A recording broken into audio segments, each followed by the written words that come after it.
Hi, I'm Captain Jason Jones with Asheville Fire Department, and we're here today to talk about home fire safety. Okay, the first thing about home fire safety is it pretty much starts with you. Alright, we recommend that everybody has a working smoke alarm in their house.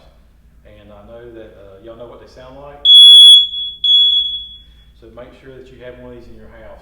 We recommend that you change your batteries at least once a year on the average smoke alarm, which is when you spring forward fall back, that's once a year. So change your batteries, you can test them monthly.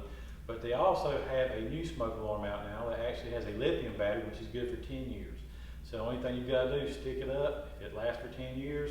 Leave it up there, it protects you, no issues, and you don't have to change the battery. We like them because it's a lot less maintenance. Alright, as far as another fire protection thing we suggest is a carbon monoxide detector. Alright, obviously in houses today we've got natural gas, we've got all kinds of things in our house. We've got gas furnaces, gas appliances, which can actually create emissions that would give us odorless and clear gas throughout our house, which we actually can get headaches and we can fall asleep and never wake up. This is what this detects, okay? It's colorless and odorless. So make sure you have a still detector. I like the ones that have the plug-in on the back that are battery backup, okay? The reason they've got battery backup in case your power goes out, and that's what your smoke alarms are good for too. So we suggest that you have these in your house, okay? As far as your home safety goes, we'll talk about kitchen safety, okay? Kitchen fire safety. Right now, we're over here at the stove, okay? So obviously, when you look at this stove, you see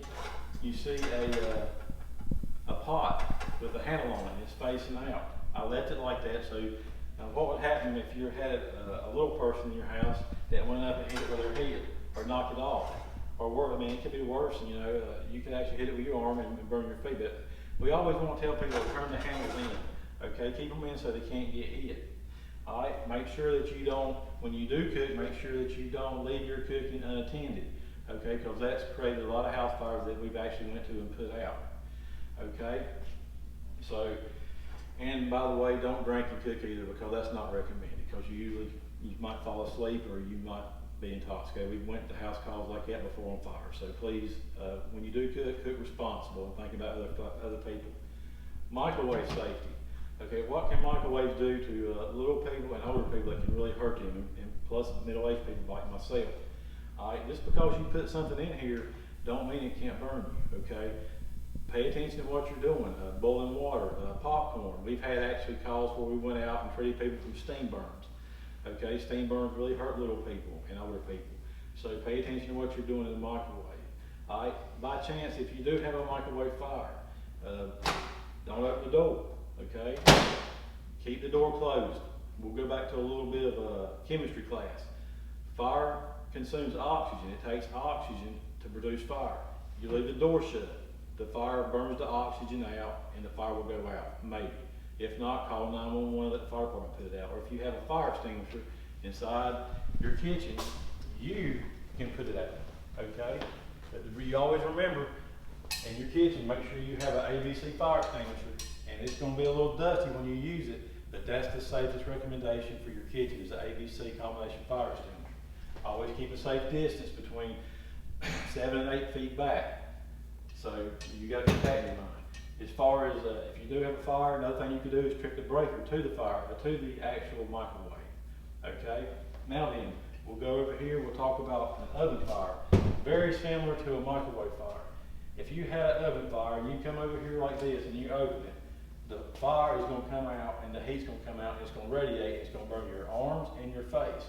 That's why I recommend to keep it shut, okay? If I was going to put an oven fire out, if I personally was going to put an oven fire out, I'd have my fire extinguisher ready, and I'd probably have somebody else. We always do it in two, remember? Two people fight fire. So if one person crack it like this, I could probably hit it right here and put it out.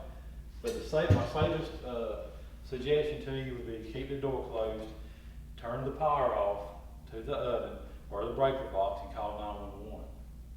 Okay, and right now what we'll do is we'll go over a little bit of fire extinguisher training in a safe distance. You remember what I said? between 6 and 8 feet. That's a safe distance. So right now, we've got a fire and it's inside the house, in the kitchen, in the trash can. It's ordinary combustible, so we're gonna use the ABC fire extinguisher. So I'm about 6 to 8 feet away from the fire. So I use pass.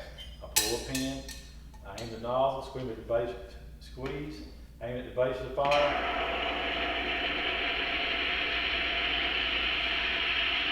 and put the fire out. Okay, something else I want to say while we're talking, we also have clothes dryers inside the house, okay, which is a wash machine and dryer, but we run a bunch of calls on dryers. So remember to clean your vents out, okay? Always clean your vents. Don't leave your washer and dryer running when you're not there at the house, okay? And just to let y'all guys know, if you do have a fire extinguisher, put it in a place on the opposing side of your kitchen. Don't put it underneath the kitchen counter, underneath here, underneath your stove, because if you did put it in here and you had a house and you had a stove fire, how are you gonna get to it, right? So placement's a very important part. So actually plan ahead. And as far as home fire safety goes, let's think about something else. Let's think about an emergency action plan for our home. Okay, even when we're asleep, we've got smoke alarms, we've got seal alarms, and they're protecting us, right? But if we go to sleep, they're still on duty, okay? So they're still there. So but have an action plan. Have an escape plan. You should have 2 ways out of each room, okay? You should sleep with your doors closed. That way if you do have a fire, the smoke won't get you, okay? Your door will be shut, and then you can go from there, okay? As far as that, emergency action plan, you gotta put that in effect. You also have to have a family meeting place. Now, what a family meeting place is a place outside the residence that does not move, like a mailbox, okay? It can't be a car, it can be a mailbox or a tree. As long as you and your whole family know where to meet at, that's the perfect plan, okay? As far as that goes, the first thing I'm gonna ask you if we pull up on scene is everybody out of the house? All right, if you say, yes, everyone's out of the house, that takes my stress level down, I can put the fire out, you can file it on your insurance and everything's good. But if you tell me someone else is in the house and we got a fire on that, takes it up and we gotta go into a whole different plan of action. So keep that in mind. If you have any questions, you can go to our city website. My email address is on there, Fire Life Safety Educator, Jason Joins at Asheville Fire Department. You can email me or you can call me and I'll answer any of your questions. Thank you so much and have a good day.